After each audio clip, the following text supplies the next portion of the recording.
Assalamualaikum warahmatullahi wabarakatuh. Pada video ini, kami akan menjelaskan tentang perkembangan penjajahan bangsa Spanyol di Indonesia. Sebelum itu, saya akan memperkenalkan diri. Nama saya Afifah Mukhtar, absen 1 dari kelas 11 MIPA 4. Dan teman-teman saya, Aisyah Rania, absen 4, Faras Akila, absen 10, Haikal Gibran Gunawan, absen 12, Intan Widiananda Hermawan, absen 13, Muhammad Hanif, absen 23, Muhammad Raffi Nugraha, absen 26, Kolan Syakila, absen 32, dan Salsabila Indah Kurnia, absen 33. Yang pertama itu tokoh yang berperan dalam penjajahan bangsa Spanyol di Indonesia ada Joan Sebastian Elcano, Christopher Columbus, Ferdinand Magelhaens.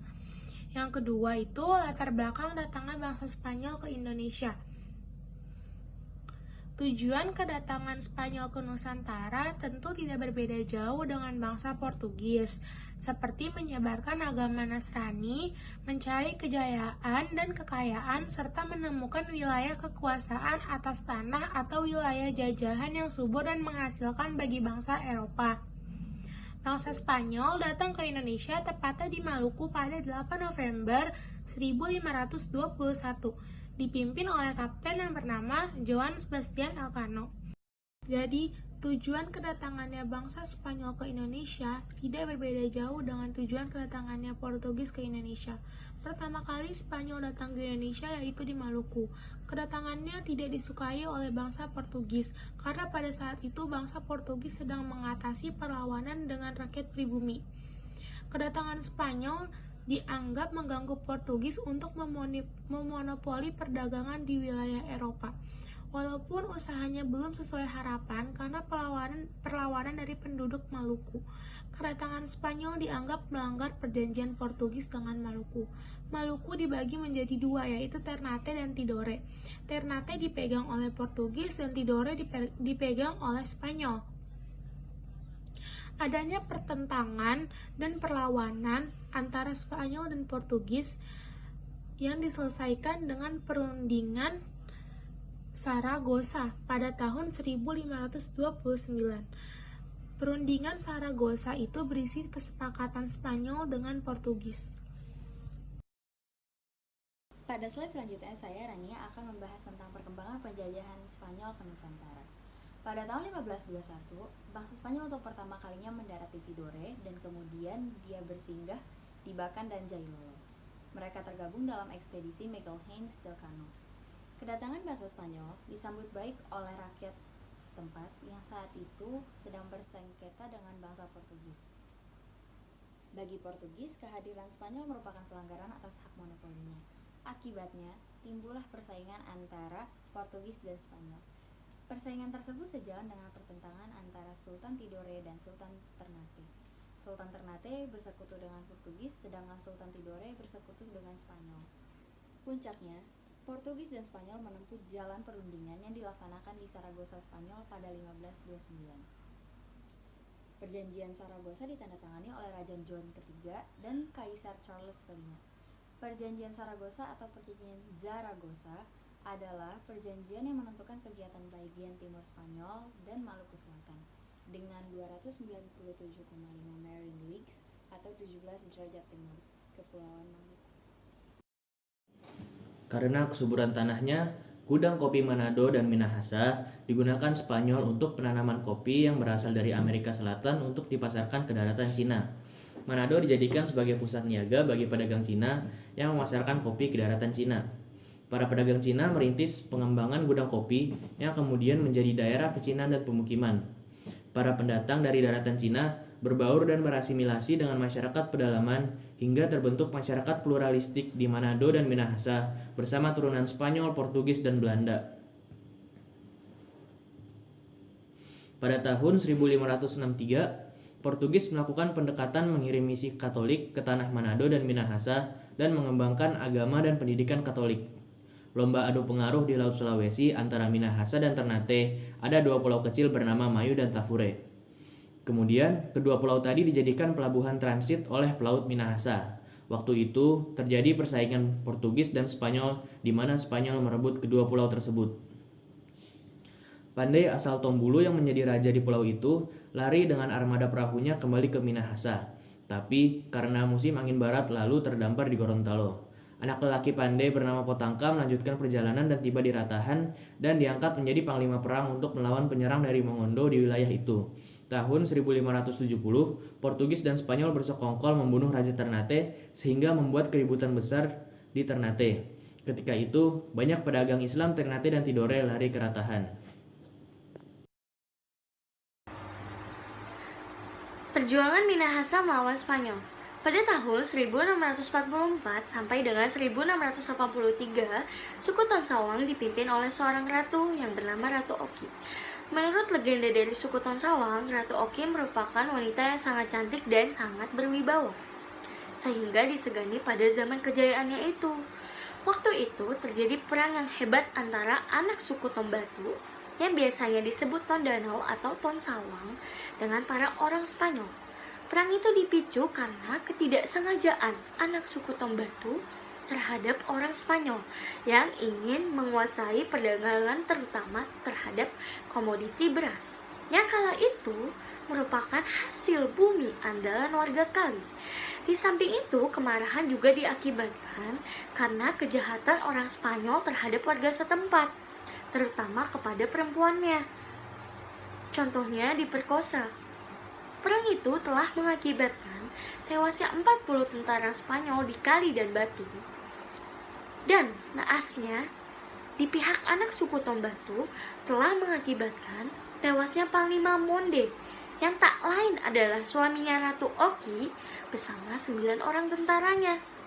Pada tahun 1643, pecahlah Perang Minaese Serikat melawan Kerajaan Spanyol. Minaese berarti persatuan suku-suku di Minahasa yang disebut dengan Minaese yang berarti menjadi satu atau bersatu dari kata esa atau satu. Dalam suatu perang di Tompaso, pasukan Spanyol dibantu oleh pasukan Raja Laulado Mangkougu II dipukul kalah mundur oleh gabungan pasukan Serikat Minaese. Dikejar hingga pantai, tapi dicegah dan ditengahi oleh Presiden VOC Herman Jan Steenkoeler. Pada tahun 1694, tanggal 21 bulan September, diadakanlah kesepakatan damai dan ditetapkanlah perbatasan Minahasa adalah Sungai Poigar. Pasukan Serikat Minaese yang berasal dari Tompaso menduduki Tompaso Baru. Rumong menetap di Rumong Bawah. Kawangkon mendiami Kawangkon Bawah, dan lain sebagainya. Saya akan mempresentasikan atau menyampaikan tentang bagaimana bangsa Spanyol memasuki Indonesia melalui jalur perairan pada tahun 1521. Jadi pada tahun 1522, bangsa Spanyol mulai mengkolonialisasi Indonesia di daerah Sulawesi Utara. Pada tahun 1550-an, bangsa Spanyol telah mendirikan benteng di daerah Wenang. Nah, mereka mendirikan Spanyol dengan cara menipu kepala Walak Lolong Lasut dengan menggunakan kulit sapi yang berasal dari Benggala, India. Jadi tanah seluas kulit sapi yang dimaksudkan oleh Spanyol ini merupakan tanah seluas tali yang dibuat dari kulit sapi tersebut. Spanyol kemudian memanggil atau menggunakan orang Mongodo untuk menduduki benteng Portugis di Amurang, sehingga pada tahun 1550-an Spanyol dapat menduduki daerah Minahasa. Selanjutnya adalah pengenalan kuliner dari Spanyol di Minahasa. Perekonomian Spanyol turut dipengaruhi juga oleh peperangan yang terjadi di Filipina. Jadi waktu perang di Filipina Selatan, Spanyol itu mengalami kekalahan. Nah, kekalahan ini terjadi sebab akibatnya karena adanya pemberontakan di kapal Spanyol. Jadi di kapal Spanyol ini menggunakan sistem pendayungnya itu dari budak-budak Spanyol. Biasanya, kapal Spanyol dilayani oleh sekitar 500-600 pendayung yang umumnya diambil dari penduduk wilayah yang dikuasai Spanyol. Umumnya pemberontakan para pendayung terjadi bila ransum makanan menipis dan dibatasi dalam pelayaran panjang. Untuk mengatasinya, Spanyol menyebarkan penanaman palawija, termasuk aneka ragam cabai, jahe, kunyit, dan lain-lain. Sejak itu, budaya makan pidis yang diramu dengan bumbu masak yang diperkenalkan pelaut Spanyol menyebar pesat dan menjadi kegemaran masyarakat Minahasa. Ada pula yang menarik dari peninggalan kuliner Spanyol, yakni budaya panada.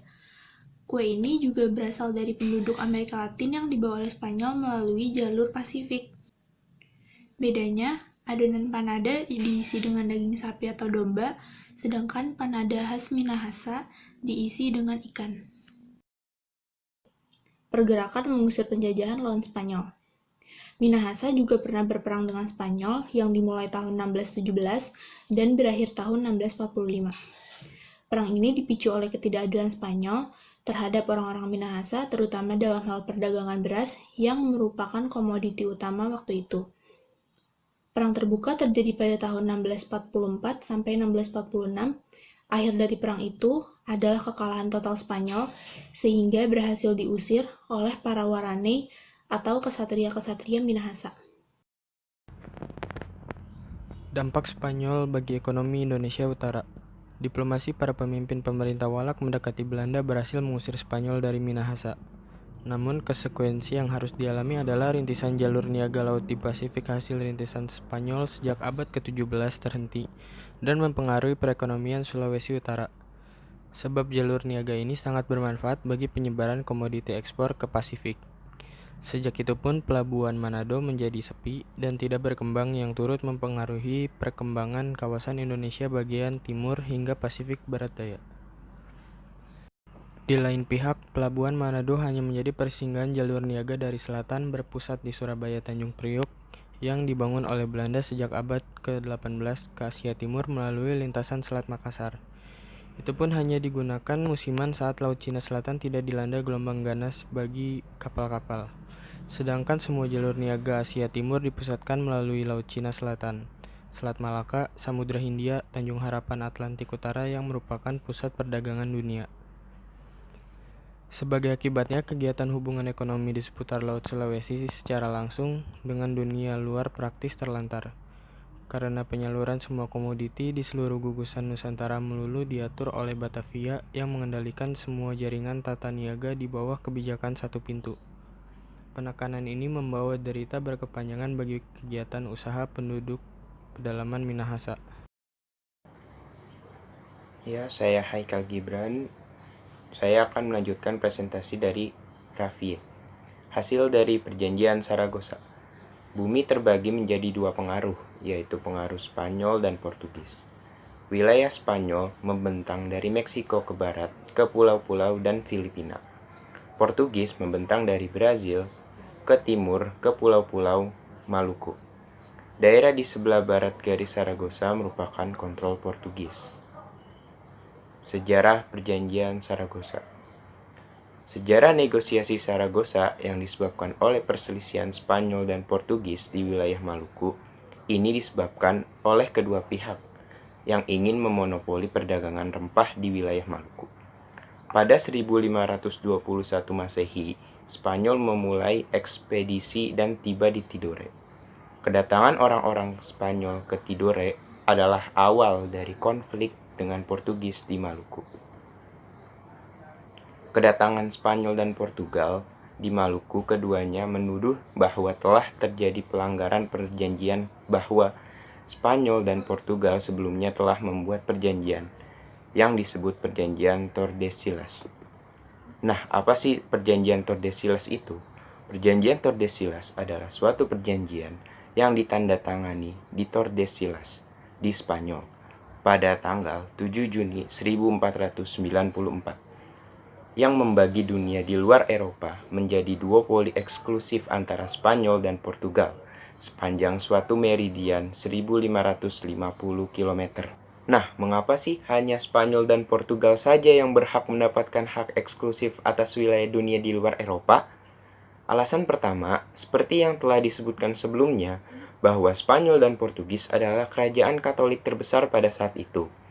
Yang kedua adalah karena Spanyol dan Portugis memelopori penjelajahan samudra dengan mengirimkan pelaut-pelaut terbaiknya untuk menjelajah dunia baru setelah runtuhnya Bizantium atau Romawi Timur dan penguasaan Turki Ottoman atas Konstantinopel pada tahun 1453.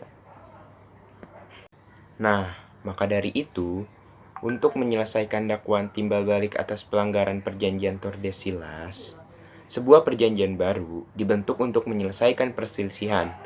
Nah, perjanjian tersebut dinamakan Perjanjian Saragossa.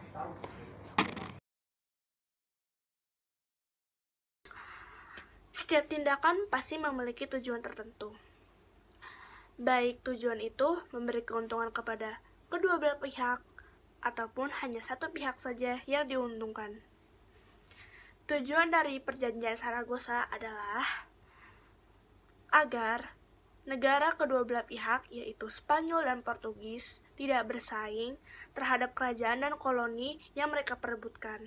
Tokoh yang berperan penting dalam Perjanjian Saragossa dari kedua belah pihak, yang pertama yaitu ada dari negara Spanyol, yaitu Raja Charles V.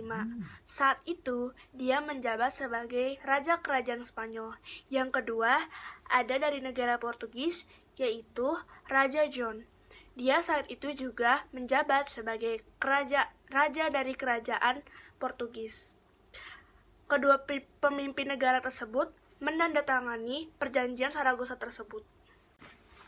Dampak dari Perjanjian Saragossa tersebut membuat Spanyol pergi dari kota Maluku, sehingga Portugis yang memenangkan kota Maluku. Sedangkan Spanyol membuat koloni baru di negara Filipina. Sekian, terima kasih. Wassalamualaikum warahmatullahi wabarakatuh.